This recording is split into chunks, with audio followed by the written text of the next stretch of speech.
सरस्वतये नमः। ओम नमो भगवते वासुदेवाय नमः। ओम नमो भगवते वासुदेवाय नमः। प्रथम स्कंद चतुर्थ अध्याय आरंभ करिबा। वेद पुराण रचि व्यास चित्ते नोहिले परितोष। चतुर्थ अध्यायर चरित जहु प्रकाश भागवत। व्यास वाच एमंते भागवत बाणी सुत मुनिक मुखु शुणी मुनिक मध्ये कुलवृद्ध सौनक नामे धर्मशुद्ध सर्वमुनिक अवधाने पुछन्ति मधुर वचने। सौनक वाच हे सुत तुम्भे महाधीर बकता जन मध्यवर जाह्नवी तटे राजा आगे सुकजा कहिले सरागे से कथा कह आंभ आग तुम्भे जे अट महाभाग ए भागवत शास्त्र केबे व्यास रचिले जेउ केउ जुगे कहार बोले काहीं बसी कि भावे कि हेतु उद्देशी सुक जे चाह ताहांकु कुमर सुक जे ताहांक कुमर समदरसी निर्विकार एकांत मती रात्र दिने कृष्ण महिमा जार मने निर्माया मूढ़ ता प्रतीति लखी न पारे केही गति ଯାହାର ଆଗ ମନ କାଳେ ଦେବ କନ୍ୟାରେ ଥିଲେ ଜଳେ ସ୍ୱଭାବେ ନଗ୍ନ ତାଙ୍କୁ ଦେଖି ଧାଇଁଲା ଲଜ୍ଜାକୁ ପେଖି ଦେଖିବା ଅର୍ଥେ ଜଳତଟେ ମିଳିଲେ ଶୁକୁ ନିକଟେ ବ୍ୟାସଙ୍କୁ ତାଙ୍କ ପଛେ ଚାହିଁ ଜଳେ ପଶିଲେ ବେଗେ ଯାଇ ସ୍ୱଭାବେ ସେ ସୁର ଯୁବତୀ ଜାଣନ୍ତି ସର୍ବ ପ୍ରାଣୀଗତି ଦେଖି କନ୍ୟାଙ୍କ ମୂଢ଼ମତି ଚଞ୍ଚଳ ବ୍ୟାସଙ୍କର ମତି ପୁଣି କ୍ଷଣକେ ପାଇଶାନ୍ତି କନ୍ୟାଙ୍କୁ ଚାହିଁ ପଚାରନ୍ତି ଅଇଲ ମୋର ପୁତ୍ର ନାହିଁ କିମ୍ପା ପଶିଲ ଜଳେକେ ଯାଇ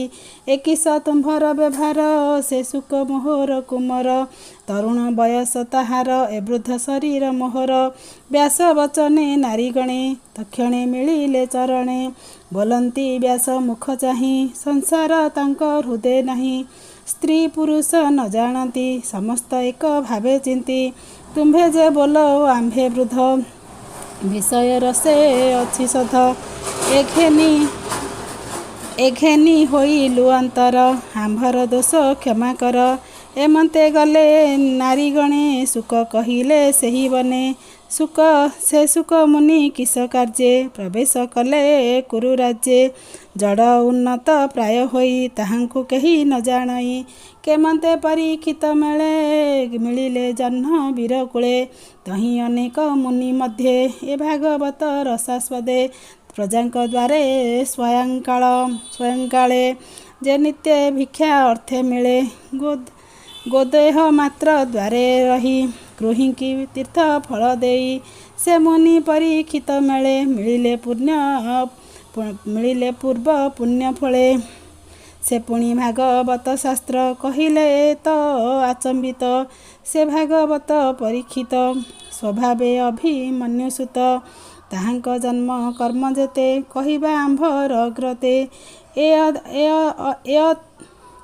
ଅତି ଅଦ୍ଭୁତ ଅଛୁ ଜାଣି ଏବେ ତରିବୁ ତାହା ପୁଣି ସେ ସର୍ବରାଜାଙ୍କର ସାର ପାଣ୍ଡବ ବଂଶେ କୀର୍ତ୍ତିଧର ରାଜ ସମ୍ପଦ କରି ଦୂର କିମ୍ପା ହରିଲେ ଗଙ୍ଗା ତୀର ଶତ୍ରୁ ରାଜାଏ ଯାର ପାଦ ନିମନ୍ତେ ଦେଇଣ ସମ୍ପଦ ଯୁବା ବୟସେ ନରପତି ତେଜିଣ ଅଚଳ ବିଭୂତି ଯେହୁ ଶରୀର ଏ ସଂସାରେ ବହଇ ପର ଉପକାରେ ହରି ଚରଣ ଚିନ୍ତି ଚିତେ ଯେ ରାଜା ବର୍ତ୍ତେ ଜନହିତେ ସେ କିମ୍ପା ଛାଡ଼ିଲେ ଜୀବନ ଉପେକ୍ଷୀ ଗୃହ ଧନ ଜନ କହ କାରଣ କିବା ଅର୍ଥେ ସଂଶୟ ଛାଡ଼ିବ ଯେ ମତେ ତୁମ୍ଭେ ସକଳ ବିଦ୍ୟାପର କହ ସଂଶୟ ଯାଉ ଦୂର ଏମନ୍ତେ ସୌନକ ବଚନେ ସକଳ ପ୍ରଶ୍ନ ଅନୁମାନେ କହନ୍ତି ସୁତ ମହାଋଷି ମୁନିଙ୍କ ପ୍ରଶ୍ନ ପରଶଂସି ସୁତ ବାଚ ଶୁଣ ସକଳ ମୁନିଜନ ଶ୍ରୀକୃଷ୍ଣ ଚରିତ ବିଧାନ ତ୍ରେତୟା ଯୁଗ ଭୋଗ ଅନ୍ତେ ଦ୍ୱାପର ଯୁଗ ଉପଗତେ ପରାଶରଙ୍କ ବୀର୍ଯ୍ୟ ଜୁତେ ଯୋଜନା ଗନ୍ଧା ଗର୍ଭଗତେ विष्णुर अंशे व्यास मुनि जन्मिले नर देह घेनी से एक दिने प्रातः काले स्नान सारी गंगा जले एकांते एकांते बदरिकाश्रमे बसीण निश्चल आसने पर अबर ज्ञान जाने सकल शास्त्र परिमाणे से काल पुरुषर बले जुगे उड़ती अंतराले ताहाकु न देखिण केही ब्रह्मांड मध्ये देह बही प्राणी बल नित्य हरे जुग स्वभाव अनुसारे कली आगमे प्राणीकर जेमते होइब व्यवहार श्रद्धा छाड़िबे अति दूरे निसत्व होइबे शरीरे बुद्धि होइब लोभवश लोके होइबे अल्पायुष दुर्भग होइबे सकले यह जानिले जोग बले ब्राह्मण आदि चारि वर्णे चली कली बंचिबे जेउ धर्मे वेद चरित शुद्ध कर्म आश्रमे भिन्न भिन्न धर्म जीवर शुद्धे अर्थ करी जेमते विष्णु माया तरी धर्म साधिबे यज्ञ मते अमंत भाली मुनि मते एमंत भाली मुनि चिते देवकु कले चारि खंड मध्य भियाई कर्मकांड रुक साम जदु अथर्व रुक जदु साम जदु अथर्व ए रूपे करी भिन्न भाव पंचम वेद इतिहास कले पुराण अष्टादश पैल मुनि की आनिले प्रथम वेद पढ़ाइले जय मिनिकी देले साम जदु जे बई संपायन अंगिरा मुनि अथर्वेण मो पिता रोम हर्षणे पुराण अष्टादश देले एमंते कर्म संपादिले से शिष्य विचार निश्चले देव वृक्ष को जोग बले अनेक शाखा भियाइले शिष्य प्रशिक्षे शिखाइले अल्प बुद्धि नर जेबे देव से घेनी दृढ़ चिते तेणु ए देव भाग कले